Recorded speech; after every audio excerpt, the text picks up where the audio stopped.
prove this theorem, which is one of the most important theorems usually asked in your board paper for the proof. So now we are going to start the proof of the Pythagoras theorem. Okay, the statement says that in a right-angled triangle, the square of the hypotenuse is equal to the sum of the squares of the remaining two sides. Let us try to have the diagram for the proof of the theorem. Let me remind you that students, whenever you are asked for the proof of any of the theorems, diagram is compulsory and it is as per the board rules. So don't forget to draw the diagram for any proof of any of the theorems. Fine. So here we have a triangle PQR. In this triangle PQR, we have taken angle Q as 90 degrees. So given part will be in triangle PQR, angle PQR is equal to 90 degrees. Okay. To prove, hypo square is equal to the sum of the squares of the remaining two sides. That is to prove PR square is equal to PQ square plus QR square. Okay. Now, the proof of this Pythagoras theorem needs a small construction. We are going to draw a segment QS which is perpendicular to side PR such that P dash S dash R. Let us try to have the construction from Q, right? From Q, we are going to draw a segment QS which is perpendicular to side PR. So, let us have the construction. From Q, we are going to draw a segment in dotted lines. Since it is a construction QS, we are going to draw a segment QS which is perpendicular to side PR. So we have the betweenness condition, that is P dash S dash R, or point S is between the points P and R. Fine. Draw segment QS perpendicular to side PR such that P dash S dash R. Till here we have completed given, to prove, and construction. Let us start with the proof of the theorem. In triangle PQR, angle PQR is 90 degree, that is already given to you, and segment QS is perpendicular to hypotenuse PR, that is by construction. Okay, so we have given condition, and by construction we have some segment which is perpendicular to the hypotenuse. Then definitely you can apply the similarity of right-angled triangles which you have already studied in your previous lecture.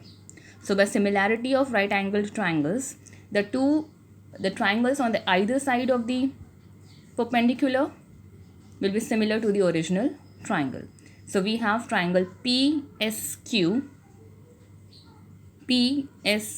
this right angle triangle will be similar to triangle QSR, the second one, and both these right angled triangles will be similar to the original bigger triangle, right angle triangle, that is triangle PQR. Repeating, triangle PSQ, this triangle will be similar to triangle QSR, the second one, and both these two right angle triangles will be similar to the original right angle triangle, that is PQR. Fine. Let us take this as equation number 1. I have marked the equations in red ink so that the equations are very clear to you. Okay. So we have equation 1, by similarity of right angle triangles, the three right angle triangles are similar to each other. Fine. Now let us try to have a pair of the triangles one by one. Consider triangle PSQ similar to triangle PQR. So we are going to take individually the two right angle triangles similar to the original one. So first pair will be triangle PSQ will be similar to triangle PQR, that is from equation 1. And the second pair we are going to select triangle QSR and the original triangle, that is PSR. Fine. So let's start with the first pair. Consider triangle PSQ similar to triangle PQR. That means this triangle PSQ considering to be similar to triangle PQR from 1. So by CSST, the corresponding sides of similar triangles. What do we get? We are going to keep PQ and PQ on the two corners of the ratios so that we can cross multiply. So here we are going to have PS upon PQ will be equal to here PQ upon PR. Am I right? You can just, no need to go in the diagram and check, you can just write the ratios from the names of the sides. from the names of the triangles itself. Fine. PS upon PQ, first ratio, will be equal to PQ upon PR, right, by CSST. So cross multiplying, we get PQ square, PQ into PQ, that is PQ square will be equal to PS into PR. PQ into PQ, that is PQ square, will be equal to PS into PR. Let us take this as equation number 2. Reminding you, equation 1 was the similarity of right angled triangles, and equation 2 is one square which we have got, that is PQ square, which is equal to PS into PR. That is your equation number 2. I'm just keeping the solution, the proof. You all can note down in your notebooks. Pause the video, note down. So we have completed till equations 1 and 2. Moving further, as I told you, we are going to consider the second pair, that is triangle QSR is similar to triangle PQR. Triangle QSR is similar to triangle PQR, again from equation 1. By CSST, that is corresponding sides of similar triangles. What do we get again? SR upon QR. SR upon QR will be equal to QR upon PR. Am I right? SR upon QR will be equal to QR upon PR. We are going to take the ratios in such a way that we, on cross multiplying, we get the square of some side on one side. Okay. So we have QR into QR, that is QR square. You have to adjust the ratios in such a way, students, that you get QR here and QR there. So on cross multiplying, we get QR square is equal to SR into PR, or PR into SR. This is your equation number 3. So we have got equation number 2 as PQ square is equal to PS into PR, and equation number 3 as QR square is equal to PR into SR. Let us try to add the equations 2 and 3. So now adding 2 and 3, we get, on the left side we have PQ square here and QR square here. So on adding the two, we get PQ square plus QR square, that is your left hand side of the equation, will be equal to, here you have PS into PR, that is PS into PR, plus the right hand side over here, that is PR into SR. Am I right? LHS plus LHS is equal to RHS plus RHS. So let this left hand side remain as it is. We'll go on simplifying the right hand side. So here we have, in these two terms, the two terms of the two equation of the right hand side, we can see that PR can be taken common, right? So here we have, you can see PR in this term, and you can see PR in the second term also. So taking PR as a common term, here in the bracket you will be having PS, which is left over here, plus SR. Taking PR common, we have PS plus SR. Now this PS plus SR, from the diagram itself, that is PS plus SR is equal to PR since P dash S dash R. So since we have the condition, that is P dash S dash R, we have, in place of this bracket, we can write PR. So we have already PR written over here into the bracket, whose addition is PR. So we have PR into PR, that is PR square. So here we started with PQ square plus QR square is equal to PR square. Just taking the other way around, we have PR square is equal to PQ square plus QR square. That is, the square of the hypotenuse is equal to the sum of the squares of the remaining two sides. Okay, so this is the other part of the proof. Copy, pause, copy, note down. Hence, the theorem of Pythagoras is proved. So basically the theorem comprises of three equations. Equation 1, similarity of right angle triangles. Equation 2, by CSST keep PQ square on one side. And equation 3, by CSST again keep QR square on the other side. Add 2 and 3 and then you can get the desired result. Fine. Now moving further to the converse of Pythagoras theorem. Okay. Now since we have already studied what is Pythagoras theorem, there we needed, in a right angle triangle, hypo square is equal to side 1 square plus side 2 square. Here the statement will be the other way around, that means it will be the converse of Pythagoras theorem. Let's see the statement. In any triangle, here we are not given it's a right angle triangle. So in any triangle, if the square of one side is equal to the sum of the squares of the remaining two sides, then that triangle is a right angled triangle. So in Pythagoras theorem, we were having, if the triangle is right angled triangle, then hypos square is equal to side 1 square plus side 2 square. Here in any triangle, if the square of one side is equal to the sum of the squares of the remaining two sides, then we can say that that triangle is a right angled triangle. Fine. Let us try to understand it via diagram. Here let us see there is a triangle PQR. We are not given anything about the triangle. In fact, we are given one condition, that is, if in any triangle PQR, if PR square is equal to PQ square plus QR square, that is the square of one side is equal to the sum of the squares of the remaining two sides, then by the converse of Pythagoras theorem, we can say that angle PQR is equal to 90 degree, and that is triangle PQR is a right angled triangle.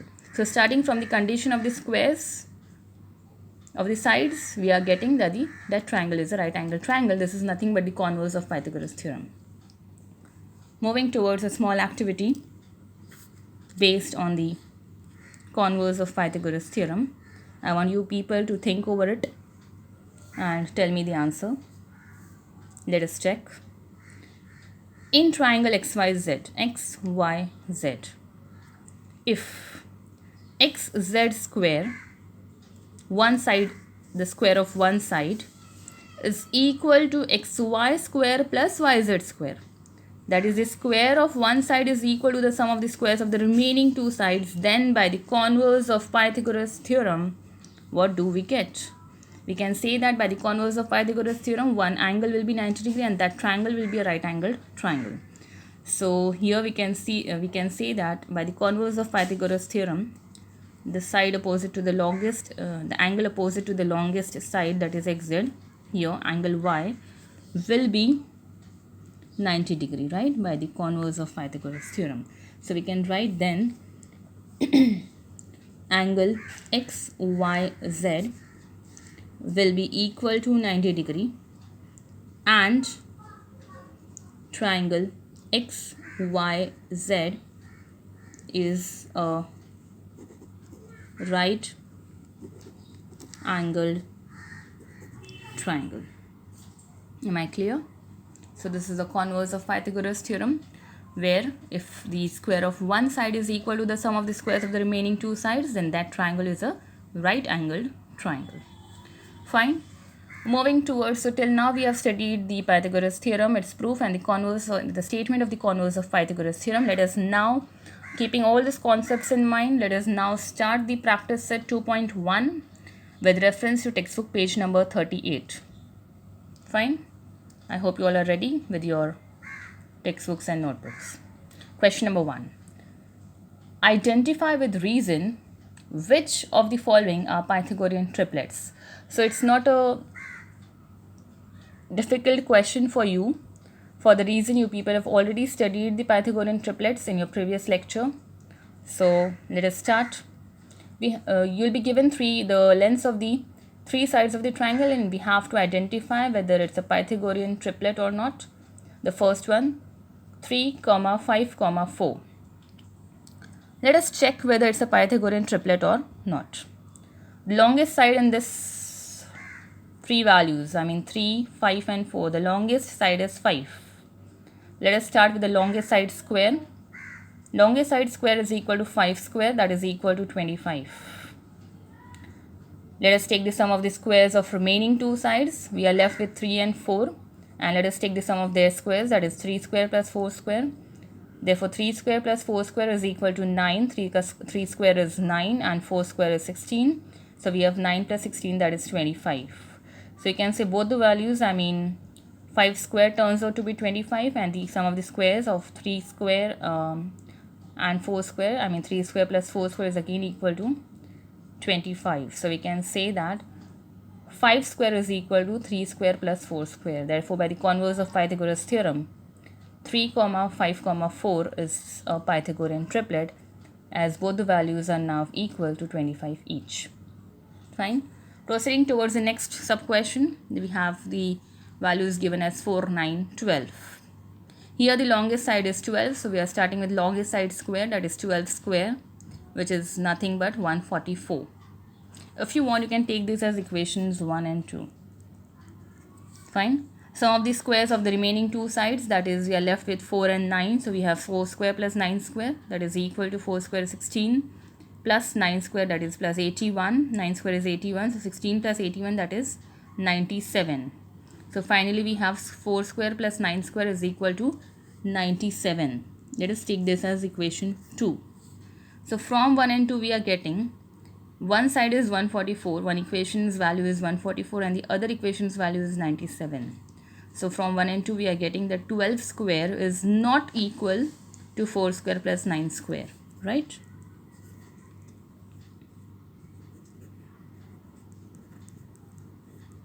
So you can mention over here from 1 and 2 the values are not equal, so we can have 12 square is not equal to 4 square plus 9 square.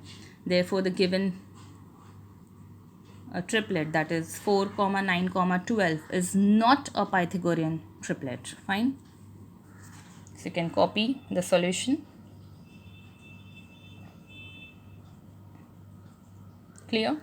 Proceeding towards the third sub question. The given question is 5, 12, 13. Here the longest side is 13. So we have longest side square, that is 13 square is equal to 169. And the sum of the squares of the remaining two sides, that is 5 and 12. So we have 5 square plus 12 square is equal to 5 square is 25 plus 12 square is 144. So we have 5 square plus 12 square is again 25 plus 144, that is 169. If you want, you can take these as equations 1 and 2. So from 1 and 2, so from 1 and 2 what we are getting? We are getting here both the values are equal to 169. So we can say that 13 square, hence from 1 and 2, 13 square is equal to 5 square plus 12 square. Therefore, by the converse of Pythagoras theorem, we have 5, 12, 13 is a Pythagorean triplet. So by now you will be able to solve this kind of question where we want to check whether the given triplet is a Pythagorean one or not. So here is a homework for you people. The next 3 sub questions of main question 1, you people can pause the video and copy the questions. 4th, 5th and 6th. Try to solve these questions on the same line as we have done. 3 questions over here. We'll stop for today, hoping to see you in my next session. Till the time, take good care of yourselves and study hard. Thank you.